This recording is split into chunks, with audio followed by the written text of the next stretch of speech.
We don't live above our means.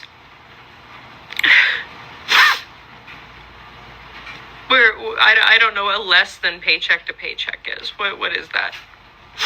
Poverty. As a registered nurse with a husband with a second income.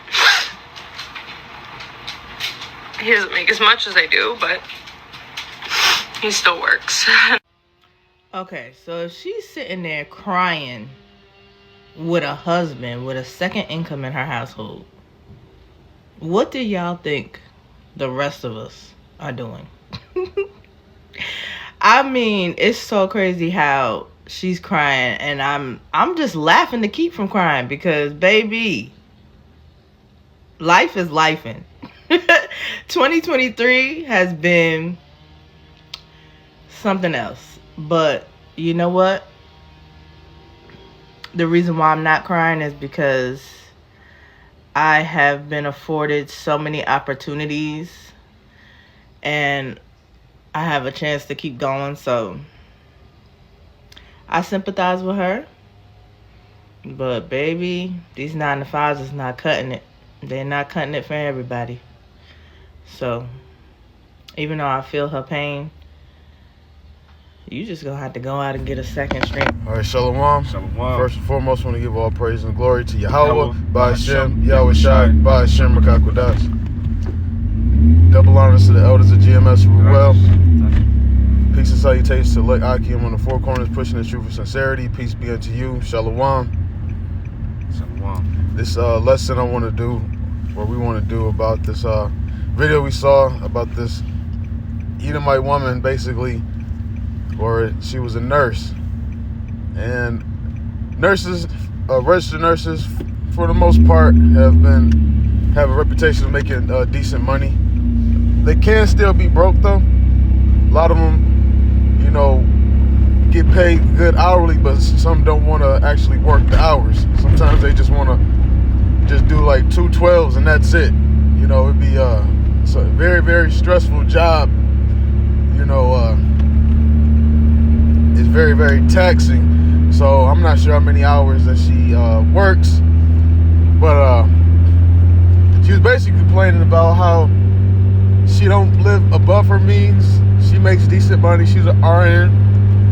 Her husband makes decent money, and they can't. She was like, "What's below paycheck to pay? What's before paycheck to paycheck? Like what? Poverty?" And she was basically crying and complaining with her white tears that she couldn't afford the lifestyle that she was living.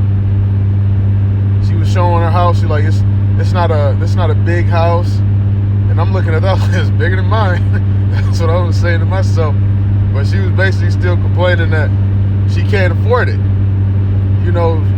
And it goes to and that's with 2 people, right? not one, not uno, but dos. 2 people, 2. And that was a statement that another chick on Instagram, who I guess did the video. Yeah, a so-called black woman. She was like, if it's like that with 2 people, imagine how it is with 1. Because hey, Eve's single. Don't nobody want her ass. You know? Don't nobody want her. You know, the majority of them are overweight. They have inflated, you know, egos and self-esteem. You know, so don't nobody want them. So basically, Eve is doing it alone. So basically, that Eve that made the response video to the video that we're making the response to, basically said that she's basically laughing to fight back tears.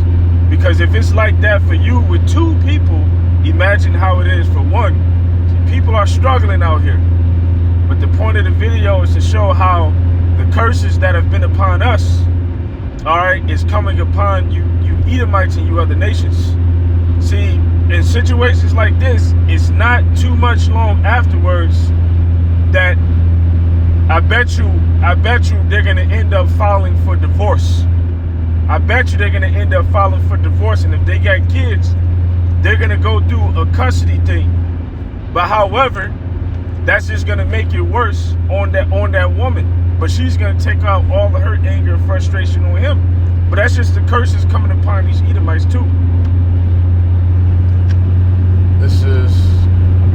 Oh, to emphasize this too, she said, "Oh, I'm an RN. I make pretty good money." You know, basically flexing, right? But then she said that my husband doesn't make as much as me. You didn't have to throw that up in there. But that shows you something right there. She said, "Oh, my husband doesn't make as much as me, but he make pretty good money too." Showing that what? She's the breadwinner. So all of the strain of the financial strain basically falls on her. You know, all of the major and important things falls on her. You know, so basically she's carrying the weight of the family. All right, but he's helping out as much as he can, but she's carrying the weight of the family, the burden. So you could just imagine, you know, how she's talking to him, you know, belittling him. "Oh, you're not doing enough." You know, the things that Jake women used to say to Jake men when they were in the household. Yeah, the NB, she's broke down herself. You know, she's looking towards the first of the month to get her food stamps herself. You know, living either with her mom or her dad in some type of toxic relationship because she can't afford, because she want to be independent. Or if they somehow do manage to live on their own, they're working 3 damn jobs, getting 2 hours of sleep, and taking it out on everybody in the whole world. That's why it's no surprise that the NB is the most evicted. They're the most evicted. You know, they're I think they said a while back, I'm not sure how updated it is, but basically they had a network like $5, like basically a financial worth of like $5. You know, supporting. You know, then almost all of them got weed habits. That weed is expensive. That could be a light bill, depending on how much weed they gotta smoke. That could be a light bill. That could be half of a car note, maybe a whole car note. You know, so they got that. Then the weed habits. You know, they can't afford living right now at all. This is real quick. This is Isaiah 13:12. It says, "I will make a man more precious than fine gold, even a man than the golden wedge of Ophir." So as we get closer and closer to martial law, women are going to really need a man, you know, for protection. But right now, they need a man simply just to help live, you know, month to month. Yeah. Ask yourself, how many women do you know, Gen Z women do you know that or young millennial women, or even women in general, or MBs, that live on their own, pay all their own bills, and they're financially in a good place? Yeah, that's if they got an OnlyFans. But anyway, you're becoming or have become victim of your own devices. You know, see, you followed the serpent's advice and you tried to do it all on your own. You tried to, you know, be independent. You know, you thought that, all right, you didn't actually need a man, you know, because at a point in time, this society and economy, you know, provided a comfortable life for you. But now you're becoming uncomfortable because things are becoming expensive. And it's only so long before it becomes too expensive and unaffordable. All right, and the society breaks. All right, it collapsed. The crutches is pulled from under it. And, you know, everybody is unplugged from, you know, the life support. And then that's when you're going to really realize how important it is having a man around. See, like Lauryn Hill said, you know, it could all be so simple. All you had to do was just be quiet and be a wife. But no, you had to make your voice heard. You had to make yourself equal. You wanted equality. Well, this is what equality feels like. For a long time, men have been bearing the burden, you know, of carrying the family and providing. But you wanted that role and position. So now that pressure is on you, all right, now you want to cast that stone or that burden away from you. So equally, you got a bunch of women that are looking for companionship in men now. But however, those men aren't going to want to, you know, basically get with you because of your attitude. You know, you damaged goods. So, if you could, Baba Kushai, can you grab Deuteronomy, the 30th chapter?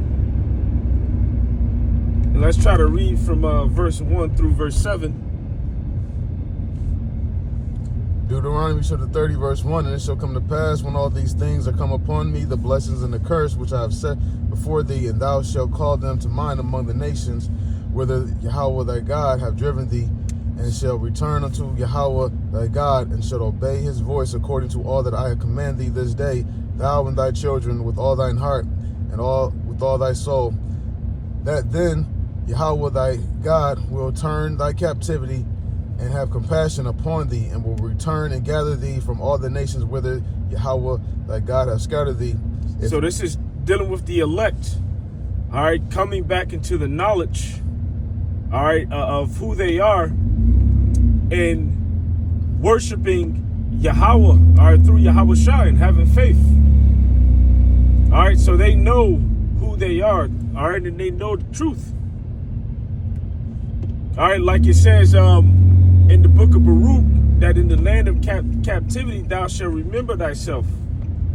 But we're not only just remembering ourselves, we're remembering our Heavenly Father, and we're remembering him by name, and his son, which is Yahweh and Yahweh Shai. Verse 4, if any of thine be driven out unto the uttermost parts of heaven, from thence will Yahweh thy God gather thee, and from thence will he fetch thee. And the uttermost parts of heaven is all the way over here in America.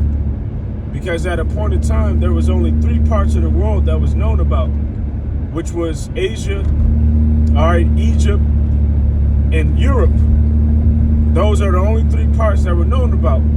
But eventually, all right, through reading the scriptures, all right, these Edomites found out that the existence of America over here, but this is before it was called America.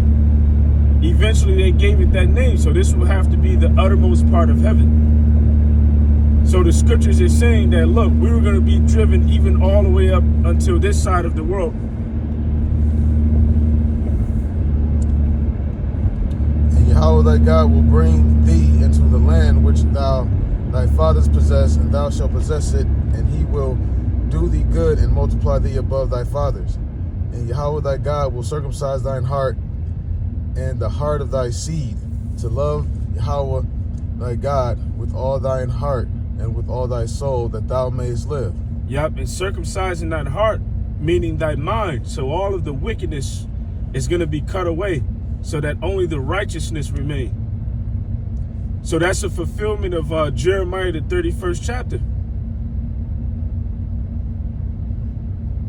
And Yahweh thy God will put all these curses upon thine enemies and on them that hate thee, which persecuted thee. Which is starting now, though. All right, in which we're seeing all of the curses that are upon us, you know, go upon our enemies. So now their houses are being divided. All right, their husbands is against their wives, and their wives are against their husbands. You know, and their families are being separated. their wives are complaining and murmuring against them. Oh, you're not making enough, or you're not doing enough, or you're not a real man. Well, they're starting to experience that on their end as well. Financially, their houses are being destroyed. All right, they're sowing much but bringing in little. All right, their labor isn't fruitful. All right, and they're watching an enemy that they hated and tried to destroy, all right, become better and do better than them within their society. All right, so you can just imagine how damaging this is to their ego. All right, they're doing bad, but what you're starting to become introduced to in the regard of poverty, we've been going through this. So even the slightest, because you've been on top, so even the slightest notch under the level of where you've been living is going to be a lot to you. But you're going to fall even lower than that. They're still living in a decent sized house. So their poverty ain't really our poverty, but however, they're going to come down lower than where we're at. So you can just imagine, you know, what's going to go on with them. They're going to lose their minds. Because being in that middle class position, they felt like they were on top of the world. Taking 3 vacations a year, eating at Ruth Chris, all right, ordering, you know, the steak tartare with the wine, you know, squishing around in their jaws. Ain't no more of that. All right. Ain't no more Macy's. All right, no more Gucci. All right, no more Louis Vuitton. No more Balenciaga. Ain't no more of that for these Edomites, man. All right, they're shopping at the same places where you're shopping at. All right, they're moving into your neighborhood because they're losing their houses, or they got to sell their houses. All right. All right, they already took out a second or third mortgage on a house. All right, it's a wrap for them. They're maxed out. And that's the curses coming on them. You know, and you got all this is diabolically planned by Esau. You know, as we moving towards, you know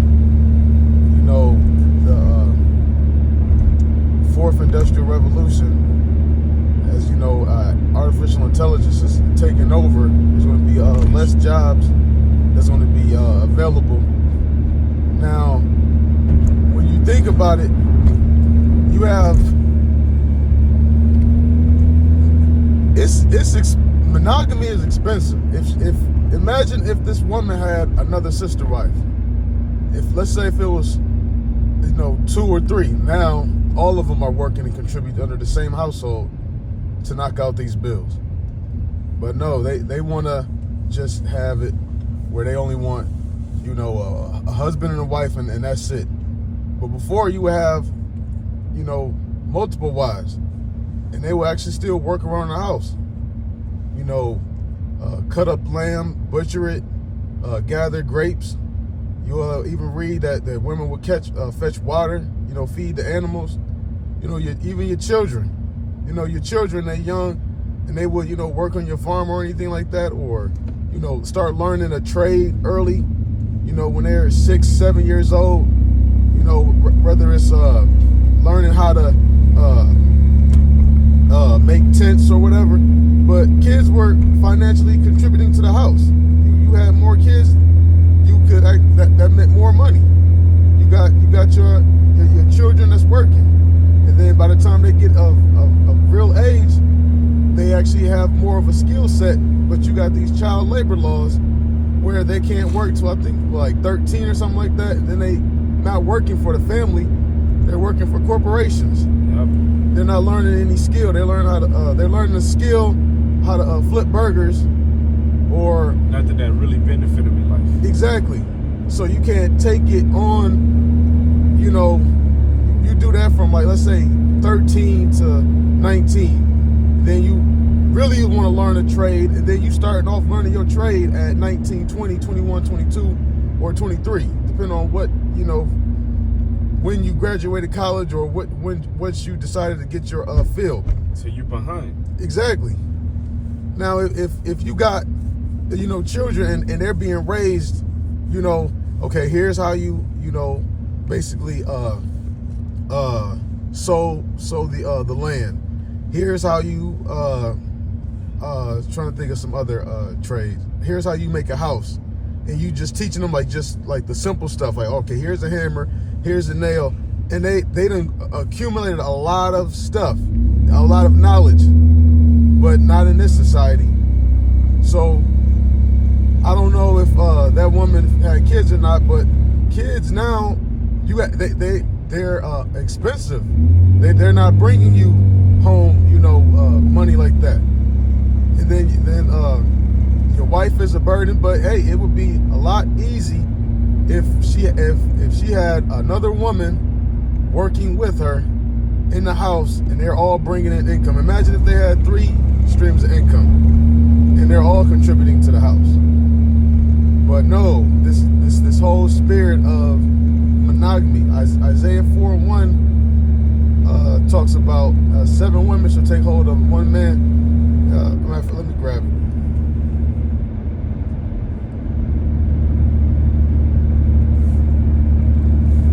So basically, go get you a sister wife. No, but shit, just having one is a burden at this moment. Hey, the scriptures say, that the cares of this world choked him. The cares of this world, and that I'm speaking about the parable of the sower. I believe that's Luke, either the 7th or the 8th chapter. Slacky, I don't have the phone in front of me. I'm using the steering wheel, but ultimately, it speaks about individuals that come into this truth, but then the cares of this world choke them. Well, a lot of those cares that usually choke guys of falling out of the truth is the fact that they have that burden of taking care of a wife, and children, all right, or it might just be a woman, but however, an example of that would be the guy, one of the islands, the guy that wanted to become the singer so he can buy his mother a house. That's a prime example of the cares of this world choking you. But then eventually receive some form of judgment in a way because he left his truth. He turned his back on the plow. He turned his back on Yahweh Ba'ashim Yahushai. So having a family, all right, and having a wife, you have to care for that wife, or you have to care for those children. So that's a huge burden, especially within today's economy. It's a huge burden within today's economy. All right, and then the woman, where she get the nagging, and saying certain things. Now you come, from working hard, you don't want to hear that shit, at the end of the day. But ultimately, you got to remember that this wisdom, knowledge, and understanding, and this truth, Yahweh Shai comes first, all right, before all of that. And to continue to put Yahweh Shai first and seek the kingdom of heaven. All right, because in seeking the kingdom of heaven, the Heavenly Father will provide all things you need. And also help and sustain, all right, you and your family. All right, but however, hey, we see our enemies ain't doing that. So guess what? There's a heavy burden on them. What you got? I'm gonna get on everything else. Okay. Baba Kashad, can you grab Sirach, the 11th chapter?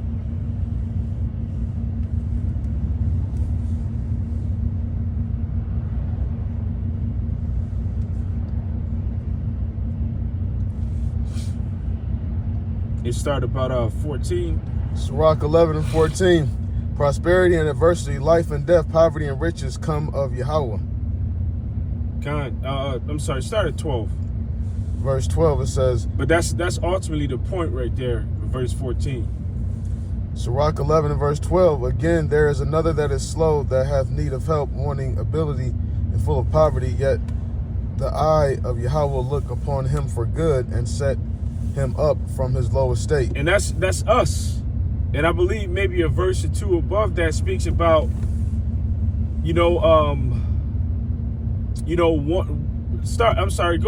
up to 10 and read down. Sirach 11 and 10. My son, meddle not with many matters, for if thou meddle much, thou shalt not be innocent, and if thou follow after, thou shalt not obtain, neither shalt thou escape by flying. There is one that laboreth and taketh pains and maketh haste, and is so much the more behind. And that's was us for a long time within the society. A lot of us, here it is, you're laboring, but you were so much more behind. You're like, damn, you get your check, and then fucking 3 things hit you at one time.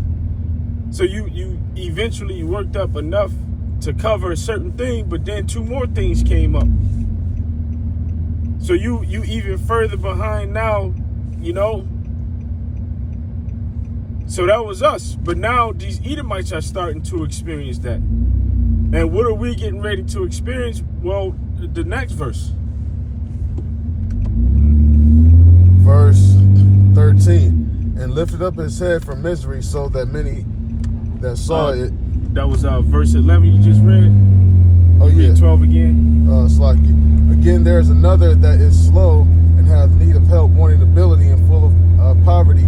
Yet the eye of Yahweh looked upon him for good, and set him up from his low estate. Yeah, so that's us.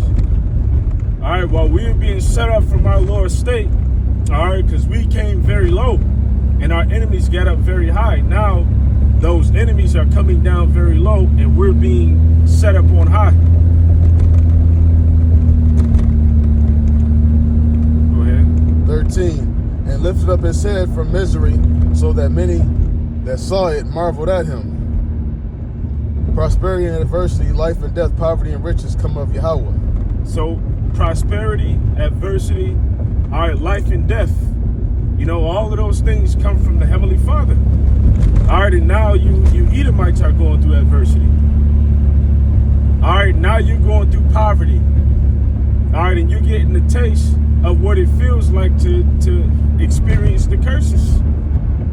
All right, but however, those curses going to be full-fledged on your ass in the kingdom of heaven. All right, you're just getting the taste of it. It's like the soup is being cooked, and it's almost at the point of being finished. So you taste it a little bit. Well, you getting a little taste, but eventually you're gonna have to eat the whole pot. Verse 15. Wisdom and knowledge and understanding of the law are of Yahweh. Love and the way of good works are from him. Keep reading. That's pretty much it. So with that, we just wanted to do something on that video from that RN, which was an Edomite, and giving her testimony of how this economy is affecting her and her household. To show how, these curses are coming upon our enemies. In Salakia, a little bit earlier, the camera cut out, but however, they were able to keep going through the spirit and power of Yahweh by Shemel Bashar, and we do hope that this lesson was edifying. All right, until the next time, Shalom.